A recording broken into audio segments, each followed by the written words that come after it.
중동전은 새 국면에 접어든 상황입니다. 주말 사이 지난 금요일과는 전혀 다른 평화롭지 않은 뉴스들이 함께 반영이 됐습니다. 블룸버그 통신에 보면 오늘의 명언에 이렇게 나왔는데요. 인도에 있는 초대 여성 총리의 말입니다. 주먹을 쥔 손으로는 악수를 할 수 없다. 지금 중동전을 두고 하는 이야기라고 볼 수 있겠는데요. 서로 이제 평화협정이 아니라 새로운 국면에 접어든 중동전에 대해서 앞으로 금융시장은 어떤 변화를 겪게 될 것인가 여기에 포커스를 맞춰 봐야겠습니다. 첫 번째 먼저 프리마켓 시세 움직임부터 체크해 보겠습니다. 현재 시장에서는 약세 움직임으로 프리마켓 출발이 되고 있습니다.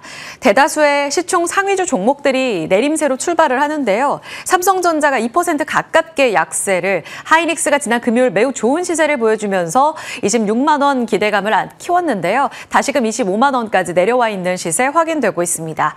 한화 에어로스페이스를 포함해서 방산주가 다시금 중동전 테마 속에서 급등하는 모습이 포착되고 에너지 관련 종목들도 급등 시세에 확인되고 있습니다. 지난 금요일에 낙폭과대 종목들 특히 2차 전지가 분위기 좋았었는데 찬물을 끼얹은 양상 속에 모두 다 반락입니다.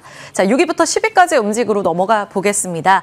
네이버와 카카오는 오늘도 갑니다. 특히 네이버가 이제 시총 7위권까지 진입을 한 상황인데요. 다시금 6위권 도전에 나서고 있습니다. 2.6%의 상승 으로 27만 원까지 도달을 하고 있는 모습 확인되고 있고요. 바이오 일부 종목들의 강세도 포착되는 가운데 3,000단 제약에 지금 빨간불 들어와 있습니다. 거래량 동반하면서 움직이는 쪽으로 넘어가 볼까요? 지금 거래 동반 상승 종목들 안에서는 네카우가 앞서 보신 시총 상위주에서도 거래량 동반에서도 강세 움직임 함께 나타나고 있습니다. 그리고 유가 관련해서 석유 도소매 쪽으로도의 급사 상승세가 나타나고 있는데요. 대성에너지, 중앙에너비스 함께 상승 움직임 확인되고 있고요. 사료, 비료, 방산까지의 움직임도 모두 다 빨간불 들어와 있는 모습. 게다가 탱커 운임 지수가 다시 한번 급등 시세 나타내고 있는데요. HMM도 함께 따라가면서 7% 가깝게 상승을 보여주고 있습니다. 남북 경협주 반락 그리고 원전주 지난주에 이어서 추가적으로 빠지는 가운데 우진엔텍에는 빨간불이 들어와 있습니다. 자, 시세 먼저 체크해봤고요. 지금 주말 사이 동안에 정말 바쁘게 뉴스 체크를 해보셨을 텐데요. 한판으로 좀 정리를 해보겠습니다. 미국의 한밤중의 망치라는 이 작전명, 이란에 잠든 금요일 밤을 타격했던 작전명입니다. 이스라엘의 이란 공격이 지지난 금요일에 있었고요. 금요일 공격 이후에 이란 쪽에서는 휴전할 의지를 보여주기도 했습니다. 그리고 트럼프 대통령은 그 다음 날 빠르게 이제 대피해라라는 이야기를 하면서 NSC를 소집하기도 했습니다. 그리고 나서 트럼프 대통령이 잠시 좀 평화적인 이야기를 하기도 했었죠. 일단은 이란 공격에 있어서 미군이 개입할지는 2주 정도의 시간을 벌겠다. 이게 우리 마지막 거래일 시작 전에 나왔던 보도였습니다. 그리고 나서 조용했었는데 금요일 밤 이란 쪽으로 주요 핵시설 3곳을 미군이 공격하는 내용이 업데이트가 됐습니다. 그리고 나서 트럼프 대통령은 바로 대국민 연설을 열었죠. 이론의 핵 농축 시설 완전히 파괴됐다라고 이야기를 했습니다. 여기에 대해서는 많은 외신들이 명확하게 우라늄 방사능 누출과 관련돼서 인공위성 쪽에서 잡힌 게 없기 때문에 더 명확하게 결과는 봐야 한다라는 이야기도 나오고 있습니다. 이란 의회가 곧바로 보복을 시사합니다. 호르무즈 봉쇄와 관련돼서 의결했다라는 내용이 전해졌고요. 이란의 이제 중요한 외교 정책을 결정짓는 기구죠. 최고안보회의 쪽에서 결정권을 갖고 있는데 마지막 결정을 내릴 것으로 예상되고 있습니다. 정말 마지막 카드이고 자폭 카드이기 때문에 고육지책이다라고까지 이야기가 나왔는데 미국이 개입하게 되면서 이제 전혀 다른 양상으로 접어들었다는 게 이번 중동전의 새로운 업데이트라고 보시면 되겠습니다. 지금 호르무즈 해협 지금 그림으로 확인하고 계시고요. 다음 넘어가 보겠습니다. 가장 중요한 건 결국 유가가 되겠죠. 지금 금융시장의 반응을 한판으로 정리해 드린 건데요. 이게 이스라엘의 이란 공격 후에 13일에 고점을 찍었었던 많은 이 지표들이 한 주 동안에 굉장히 영향력이 제한적이었던 게 지난 한 주의 하나의 흐름이라고 보시면 되겠는데요. 새롭게 주말 사이 업데이트가 되면서 바뀐 흐름들로 정리를 해드린 겁니다. 이스라엘 증시입니다. 일요일부터 목요일까지 거래가 되죠. 텔아비브 125 지수는 공격 이후, 그러니까 미군의 이란 공격 이후에 1% 상승하면서 오히려 사상 최고치를 경신하고 있는 흐름입니다. 이스라엘 증시 쪽으로는 오히려 반전된 움직임 속에 상승세를 나타내고 있고요. 오히려 이 중동전에 있어서 승기를 잡았다는 움직임으로 해석이 가능할까요? 좀 더 확인 필요하겠고요. 유가 선물입니다. 지금 변동성을 좀 보이고 있어서 확인 필요한데요. 출발 자체는 시가에서 고점으로 움직임이 나오면서 76달러까지 치고 올라가면서 출발을 했습니다. 기억하시겠지만 지난 13일 이스라엘의 이란 공격 당시의 고점이 장중 77달러, 지금은 76달러의 고점 직후 반락하는 움직임이 확인되고 있습니다. 만약 호르무즈 해협이 봉쇄된다면 유가는 최악의 상황 시 130달러까지 갈 수 있다는 게 JP 모건 체이스의 의견이고 많은 외신들이 걱정하는 시나리오이기도 합니다. 정말 최악의 상황인데 일단은 이번 이스라엘의 이란 공격에 나타났던 고점을 뚫어내는가가 단기적으로 가장 중요하다는 점 확인해 보셔야겠습니다. 그리고 나서 다른 금융시장 지표들인데요. 국채는 다행히 크게 급등하진 않습니다. 미국채 안전자산으로의 쏠림 현상 나타날지 보셔야겠고요. 금은 소폭 상승이라서 움직임 크지 않습니다. 달러 역시 99포인트로 달러 인덱스가 빨간불로 전환이 되긴 했는데 움직임 강하지 않고요. 말씀드린 대로 유가는 상승 출발했지만 오히려 좀 안정되는 모습 보이고 있습니다. 비트코인, 그러니까 대표적인 위험 자산인데 급락하면서 이더리움은 9%의 급락이 나오기도 했고 비트코인은 10만 달러 붕괴되기도 했거든요. 그런데 나스닥 선물 중요했었는데 현재는 0.4%까지의 낙폭을 좀 살짝 줄이는 움직임도 확인되고 있습니다. 만약 지난주, 그러니까 13일 이후에 보여줬던 중동 리스크의 약화 움직임으로 시장이 인식하게 된다면 이번 주에도 우리 시장이 다른 증시 대비 퍼포먼스를 보여줄 수 있을지 이 움직임 중요하겠습니다. 그래서 다시 한번 정리해드리는 중동전 관련한 테마인데요. 가스, 석유, 방산, 드론 현재 시간 프리마켓에서의 상승 보여주고 있고요. 재건안에서 두산바켓이 크게 튀어오른다는 점도 하나의 특징으로 보셔야겠고요. 해운주도 지금 급등세 이어지고 있습니다.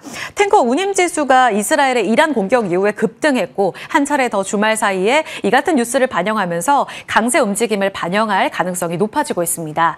지금 IM증권에서는 유가 쪽 의로의 움직임에 조금 더 포커스를 맞추면서 S51, HD, 현대 상법 개정안 통과하게 되면 오히려 지주사로서의 메리트까지 있어 라면서 두 종목을 원유 상승 시에 주목해야 될 종목으로 꼽았고요. LNG, 그러니까 천연가스, 강세 시에는 SK가스를 주목하자라고 이야기를 하고 있습니다. SK가스가 지난주 금요일에 다시 한번 거래 동반하면서 급등 시세가 나왔습니다. 지금 호르무즈 해협 봉쇄될 경우에 원유 물동량 그리고 LNG 물동량 다 20% 차지하기 때문에 단기간에 좀 급등할 가능성이 있다는 게 지금 하나의 변수가 될 텐데요. 이렇게 세 종목 다시 한번 체크해 보겠습니다. 넘어가 볼까요? 자, 로보택시 이슈입니다. 중순에 한 번 더 이제 시범운행 시작될 거다라는 내용이 전해졌었는데요. 한 차례 미뤄졌었죠. 그리고 나서 22일 다시 시작될 거다라는 내용에 시장은 큰 기대를 걸진 않았던 모양입니다. 그런데 조용히 주말 사이에 업데이트된 내용이 나왔고요. 테슬라 이 로보택시가 미국의 텍사스 오스틴에서 시범운행을 시작하는 모습이 포착됐다라는 보도가 나왔습니다. 이제 텍사스 오스틴을 시작으로 해서 정액제로 4.2달러, 10대에서 수십만 대까지 확장시키는 게 일론 머스크의 지금 큰 빅픽처라고 보시면 되겠는데요.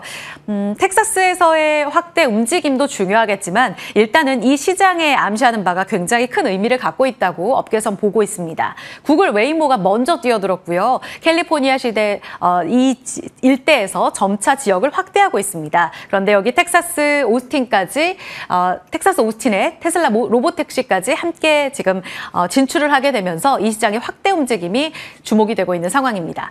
지난 금요일에 장 마감하고 나서 시간의 등락의 힌트를 보시면 라이콤 시간의 거래 상한가 같고요. 모바일 어플라이언스가 7%, 라닉스도 3.4%의 상승 움직임을 나타냈습니다. 지금 프리마켓시스의 힌트를 볼까요? 대표적으로 테슬라와의 연결고리가 가장 깊은 종목이 프런티어인데요. 지금은 소폭의 상승 움직임만을 나타내면서 중동전 움직임에 조금은 밀린 듯한 움직임을 나타내고 있습니다. SOS랩도 대표적인 자율주행 관련주인데 2%의 약세 움직임 나타내고 있습니다. 오늘은 시장 매크로에 좀 가려져 있더라도 지금이 기회가 될지 로보택시 영향력 체크해 보도록 하죠. 다음 넘어가겠습니다. 네이버 오늘 따끈따끈한 리포트가 또 하나 업데이트 됐습니다. 하나증권에서 멀티플 상향의 새 국면을 맞고 있다라면서 32만 원까지 목표 주가를 상향 조정했고요. 투자 의견 역시 비중 확대로 높여 잡았습니다. 주가가 쭉쭉 올라가는 움직임을 나타내고 있죠. 일단은 글로벌 전략, 그러니까 빅테크를 둘러싼 인터넷 소프트웨어 섹터 움직임보다는 내수 모멘텀에 조금 더 포커스를 잡자는 게 투자 포인트가 되겠고요. 이렇게 되면서 주가의 상승 움직임, AI 정책 기조, 에너지 고속도로 둘러싼 추경 안에서 AI가 주인공이 될 가능성이 높다는 것을 꼽고 있습니다. 팬데믹 이후에 하향 안정화됐던 멀티플 밴드를 적용해서 목표 주가를 상향 조정한다라는 게 리포트의 골자고요. 여기에서 플러스 알파를 차지한 두 가지 매력도는 바로 지난주에 업데이트가 된 하정우 센터장이 AI 수장으로 이번에 임명됐다는 점, 그리고 두 번째로는 카카오도 이제 본격적으로 시작하는 워낙 스테이블 코인 이 시장의 매력도가 부각되고 있다는 점, 이 두 가지가 핵심 포인트가 되겠습니다. 그러면서 지금 자리에서도 추가적으로 더 오름세를 나타내고 있는 네이버인데요. 지금 예상 호가 들어오네요. 1%의 상승으로 27만 2,500원까지 움직임으로 신고가 출발 예상되고 있습니다. 그리고 카카오 역시 지난 한 주 동안 계속해서 상승 움직임을 나타냈는데요. 오늘 0.15%의 상승 움직임, 다소 탄력이 좀 둔화된 모습까지도 포착이 되고 있습니다. 자, 그러면 이 움직임 저희 개장 후에 백두희 부장과도 지금 탑픽 종목으로 지난주에 꼽았던 만큼 전략 추가적으로 더 살펴보도록 하고요. 이 내용이 반영된 첫 번째 내용 반영해서 스테이블 코인 관련해서 결제주까지 움직임 체크해 보시고요. 피지컬 AI 관련해서는 이제 엔비디아, 폭스콘 함께 만들어서 휴머노이드 로봇을 AI 공장에 투입한다라는 내용까지 전해지고 있습니다. 현재는 뉴로메카만 프리마켓에서 오름세더라고요. 로봇주 영향력도 체크해 보도록 하고요. 단독 기사를 통해서 전해지고 있는 M&A 뉴스, 바로 현대에 힘씁니다. 매각 본격화된다라는 내용까지 전해지고 있는데요. 주가 잠깐 보실까요? 지금 예상 호가에서 7% 튀어오르는 모습 확인되고 있습니다. 조선주는 잠잠한데 현대힘스의 개별적인 뉴스, M&A는 어디까지 반영될 수 있을지 단기 관점에서 전략 세워보고요. 마지막으로 전기요금 동결 소식 나오는 가운데 한국전력은 오히려 방어주로 움직임 나오나요? 프리마켓 시세 빨간불 들어와 있었습니다. 전략 반영해서 지금 자리 옮겨서 체크해보도록 하죠.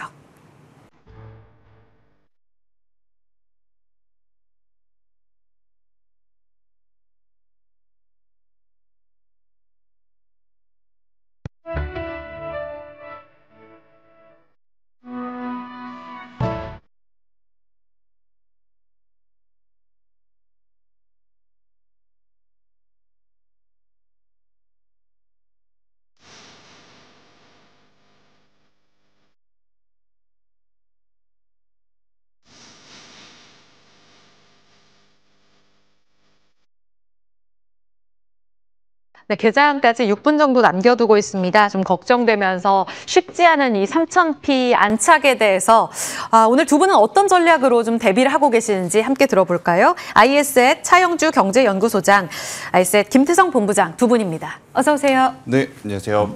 지난주에 중동전 확정되겠습니까? 라는 내용으로 출발을 했던 게 기억이 나거든요. 그런데 이제 정말 또 다른 새 국면으로 들어섰습니다. 미국이 참전하게 됐다라는 내용인데요. 지금 코스피 예상 체결가의 움직임은 크게 빠지진 않으면서 3,000 위에서 출발할 것으로 예상이 되고 있습니다. 차 소장님, 일단은 코스피 향방, 오늘 방어적인 전략이 중요할까요? 글쎄요. 저는 뭐 그렇게 지금 나스닥 선물 같은 경우도 그렇게 크게 밀리고 있지 않는 그런 행보이 있는 상태이고, 여기서 지금 이제 우리가 어느 정도는, 그러니까 저도 과연 트럼프가 하긴 하겠느냐라는 부분에 있어서는 좀 아닌 쪽에 무게중심을 뒀었던 것들이 사실이에요. 근데 제 예상과 다르게 이제 이런 일이 벌어졌는데, 두 가지 저는 이슈다라고 말씀드릴 수 있겠어요. 첫 번째는 주말 사이에 우리가 이 뉴스를 소화할 수 있는 그런 부분들이 있었다라는 거죠. 참 어느 경제학자의 말 맞다나 세계적인 그 경제적인 이슈는 은행이 파산하던 전쟁이 일어나던 대부분 주말에 일어난다라는 것이 하나의 특징이다라는 점이고, 그다음에 좀 그것이 이걸 흡수할 수 있는 범퍼 역할을 한다라는 면에서 좀 다행이다라고 말씀드릴 수 있겠고, 두 번째는 만약에 이제 이란이 미국민을 상대로 테러라든지 이런 부분들이 일어나지 않는 않는다라면 만약에 일어날 가능성은 현재로서는 한 70, 80% 정도 되겠죠. 그렇지 않으면 증시가 그렇게 요동칠 가능성은 현재로서는 조금 오히려 쉽지 않을 수도 있습니다. 왜냐하면 호르무즈 해협을 이란 국회가 이제 그 막자라고 얘기를 했습니다만 아직까지 이제 정치적인 결단이 남아 있는 거 아니겠습니까? 네. 또 오만 해협으로 통한 우회로도 또 있는 상태이다라고 보면 일단 뭐 이런 것들을 제가 여기서 얘기할 정도라면 글로벌리 어느 정도 악재에 대한 어떤 그 반응 이런 부분들은 좀 있지 않을까라고 말씀드릴 수 있겠습니다. 그럼에도 불구하고 고객의 탁금이 지금 65조를 향해서 가고 있는 우리의 풍부한 유동성을 바탕으로 해서 많은 분들이 주식을 하려고 하는 움직임. 마치 지금 주위에서 보면 저는 제2의 동학개미 운동을 이제 주위에서 느끼는 것 같아요. 정말 어느 모임만 나가도 이제 주식 얘기고 저한테 주식 문의가 상당히 개인적으로 이렇게 친분 있는 분들이 많이 옵니다. 제가 물론 대답은 해주지는 않고 있습니다만 그러한 부분들을 놓고 본다라면 우린 유동성의 힘으로도 올라갈 수 있다는 측면에 있어서는 너무 우려하지는 말자 이렇게 정리하겠습니다. 네, 차분하게 보겠습니다. 지금 채팅창에도 보니까 방산주가 오르는 걸 기뻐할 일인가요? 라면서 이렇게 속상한 마음도 남겨주셨고요. 오늘은 매수하지 말고 끝까지 대기 타야지라는 말씀도 하셨어요. 단기 관점에서 그러면 다시 한번 유가가 잠깐 선물 기준으로 튀어오르면서 출발했다가 현재는 조금 조용하거든요. 에너지 해운주에 대한 단기 트레이딩 전략을 오늘 봐야 하는지 장기 관점에서 조정 시에 좀 들어갈 종목을 함께 봐야 되는 건지 김 본부장님 오늘 전략 어때요? 일단 저도 다수의 시청자분들과 마음이 좀 같다고 먼저 말씀을 드리겠습니다. 일단 전체적으로 생각보다는 조금 과감한 결단을 함으로써 지금 미국도 그렇고 전 세계의 어떤 글로벌 증시가 참 방향성을 잡기가 어려운 상황인데요.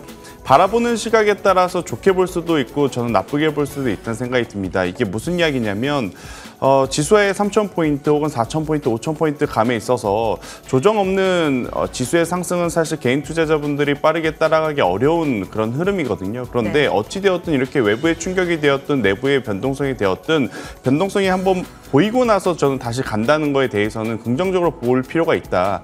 그동안에 사고는 싶은데 너무 깨름직해서 사지 못했던 부분들이 좀 많아서 이제 사지 못하셨던 분들 같은 경우에는 지금의 조정을 너무 고민, 걱정, 불안하실 필요는 없고요. 저는 매수의 기회를 이제 삼으셔야 되는데 여기서 이제 가장 중요한 건 매수를 한다면 어느 타이밍에 어떤 종목을 살 거냐 이제 이 부분을 이제 먼저 결정을 해야 된다라는 거죠. 저는 개인적으로 빅스 공포지수의 이제 30포인트 선까지는 기다렸다가 뭐 그때까지는 안 갈 수는 있습니다. 그래도 만약 내가 어느 정도 이제 저점을 확인하고 매수를 한다라고 하면 저는 그 기준을 빅스 공포지수로 한번 잡아보는 것도 굉장히 괜찮다라는 생각이 들고 있고 그리고 이제 매수에 들어간다 했었을 때 가장 먼저 이제 담아내야 될 섹터로는 저는 여전히 돌고 돌아서 반도체 IT와 AI 소프트웨어임을 한 번 더 강조드려보도록 하겠습니다. 오, 클래식하게 가야 한다. 오히려 이럴 때일수록 단순하게 가자라는 말씀 주셨고요. 빅스 지수 계속 기준점으로 잡겠습니다.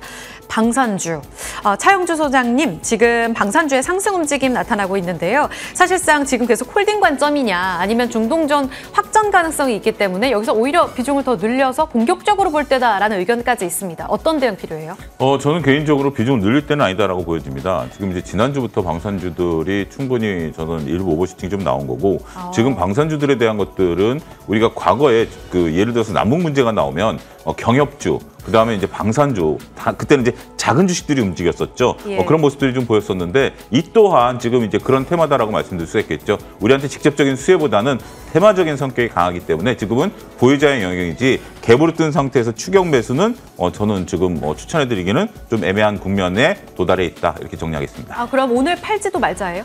일단 파는 것은 조금 개장하고 좀 다시 말씀드리겠습니다. 지금 개장 전에 팔아야 된다 말아야 된다라고 얘기하기에는 아직은 좀 섣부른 것 같아요. 현재 급등 출발 예상되고 있거든요. 분장 열리면서 현대로템, LIG 넥스원 전략 추가적으로 더 들어보겠습니다.